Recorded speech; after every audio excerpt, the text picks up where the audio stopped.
the things that we do here on the farm is we provide education for folks to be more efficient in the kitchen and use the things that they get from our farm a little bit better.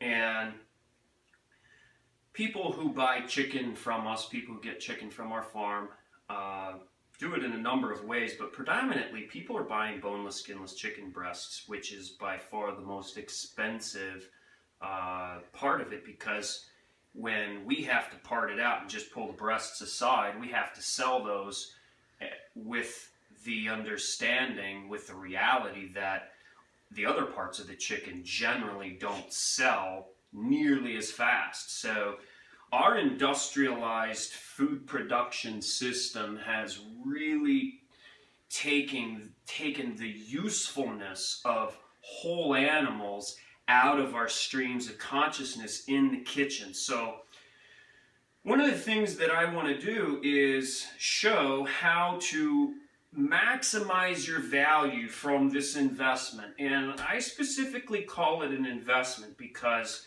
this is real whole food that is raised in a way to where when we consume this, this heals us, this provides us with the energy that we need. So this is an investment in us, in our bodies. So the first thing is how to take and utilize this whole bird. And the first step in that is how to part it out and how to part it out efficiently. That may weird some people out, but you know, once you get used to it, it's kind of second nature. In order to do that, I want to cover first and foremost knives.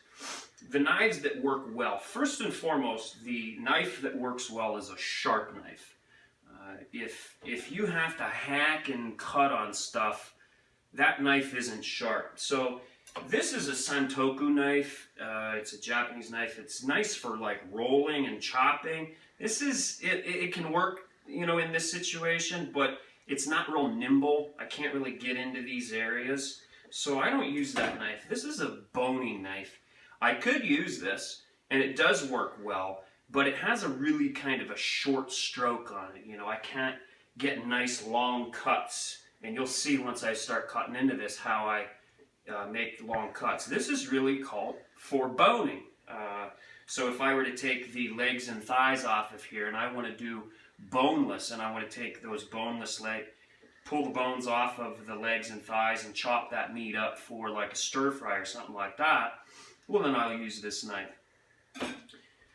This is just a standard, you know, kitchen chef's knife. I think it's a 7-inch.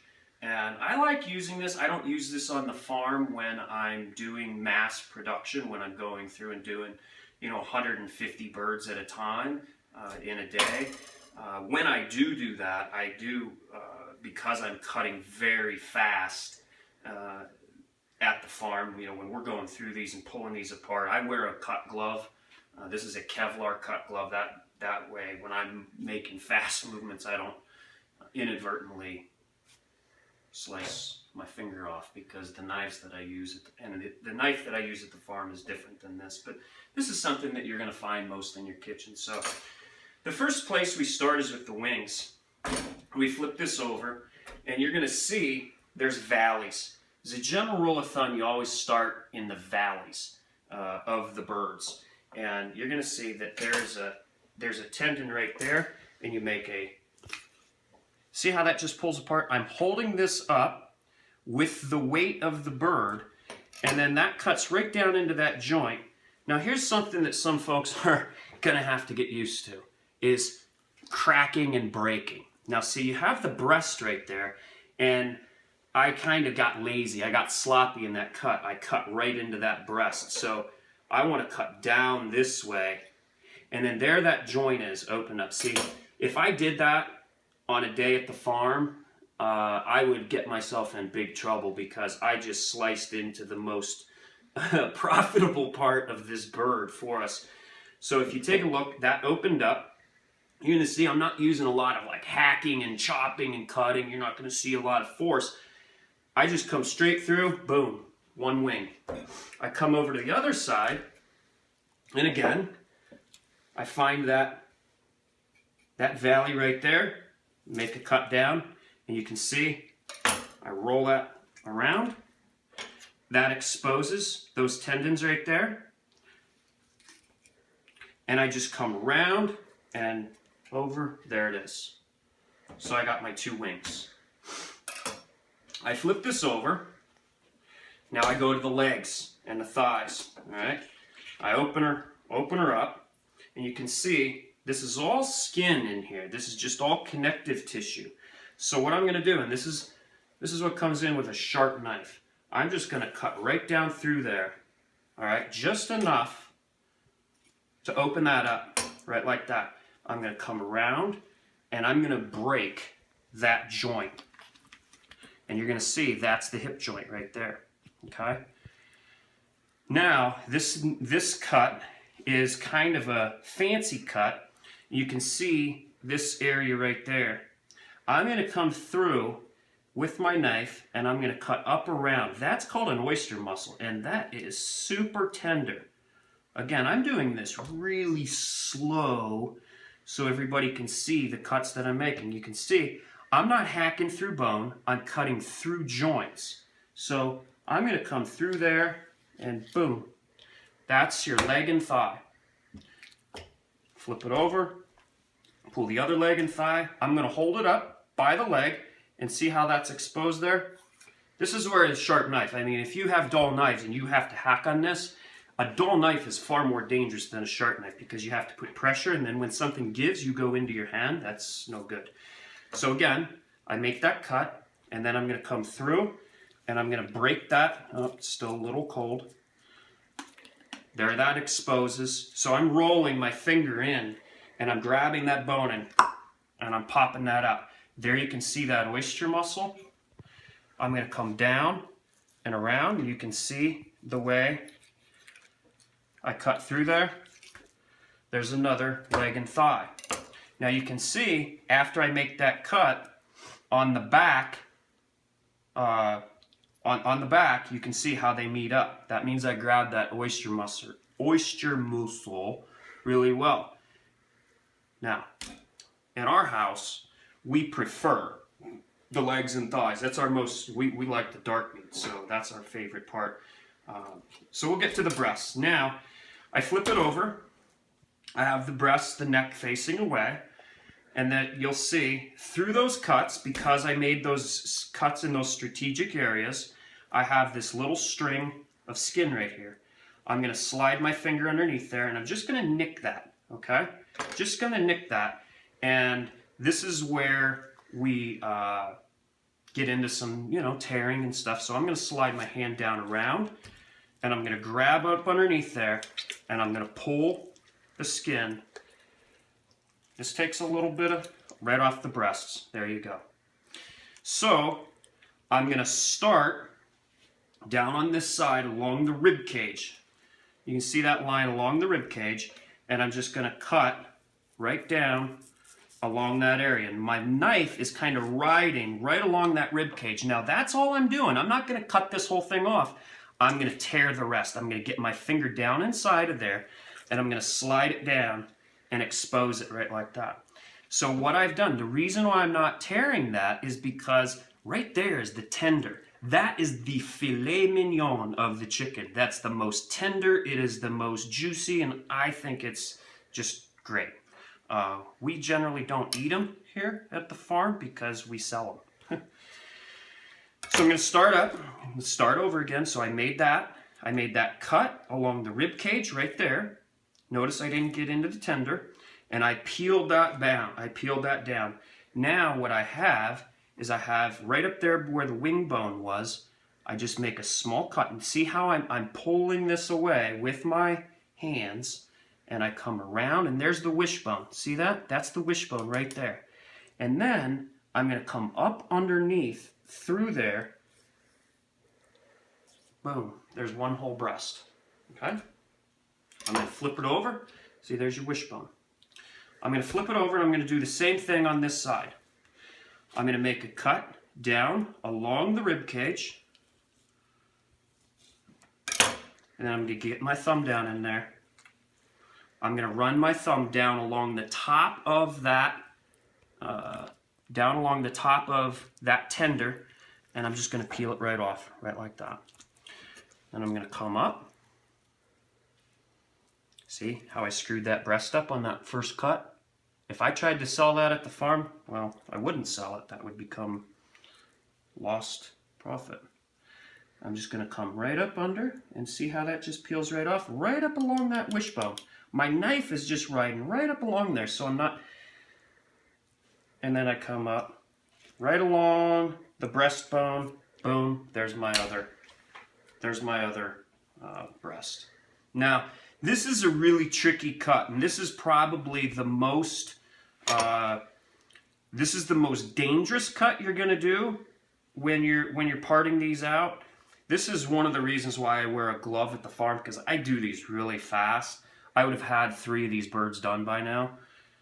So the neck is facing away. I'm going to grab the whole cavity, all right? I want to get a good hold of this. And I'm going to come up through and on this side of the tender, and I'm going to get down in, and I'm going to cross over this way. See how I crossed over? There you go. Turn your watch off. It's okay. We good?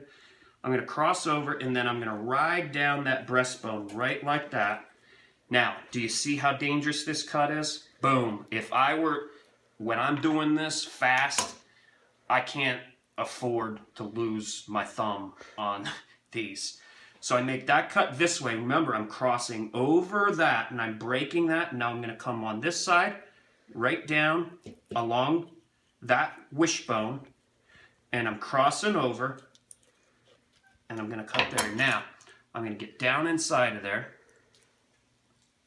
and I'm going to peel those tenders off. There's 1 tender. There's 2 tenders.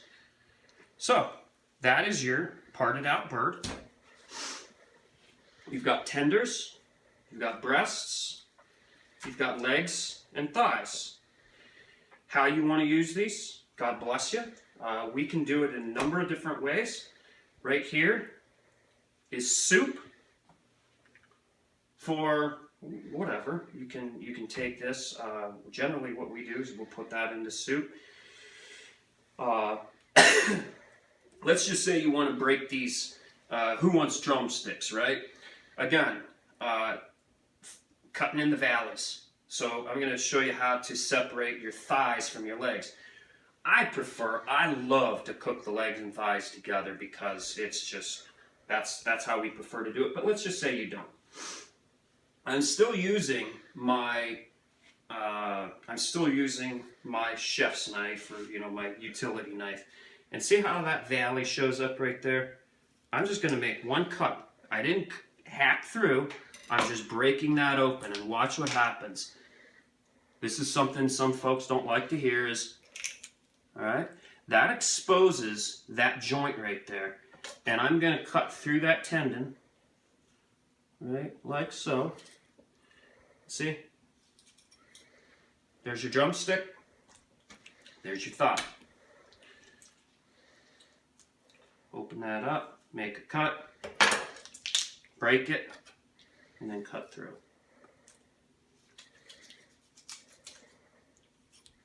Boom, there you go.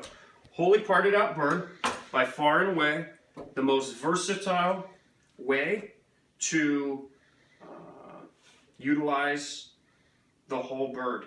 This right here will feed our family for 3 meals. What we do, is we will cook up. This is 1 meal right there. There's 4 of us, and my girls, Sierra's filming, we eat. My girls eat a lot, so generally they'll get a wing and a leg. Aaron and I will get a thigh, and that's 1 meal.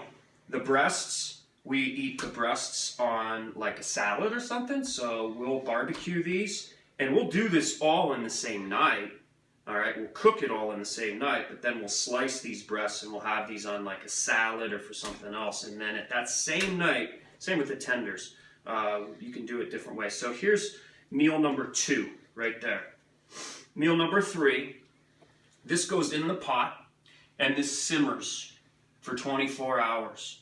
This is meal number 3. That's a soup the next day, the day after, whatever. You add your spices, you add your veggies. So our birds, on average, weigh about, now this was a 6.5 pound bird. So our birds on average weigh between 5 and 5.5 pounds, which means you're getting about a $20 bird. $20 for 3 meals with this quality of meat. Forget about it. You're not going to find a better value as far as quality and nutrition. And this by far is, for a family, and how a family, for family value, not family values. Look, I got this stuff all over my hands. I got to get this. Notice I'm not touching myself. Anything else here that you can think of? It tastes delicious, barbecued, and Yeah, you can, there's there's all sorts of ways to do this. Yeah, I'm not talking about how you do. Yeah, exactly. I mean, we do it many, many, many different ways. There's so many ways under the sun to do this. I just want to provide the means, because this is scary to a lot of people. We've outsourced this culinary expertise to somebody else.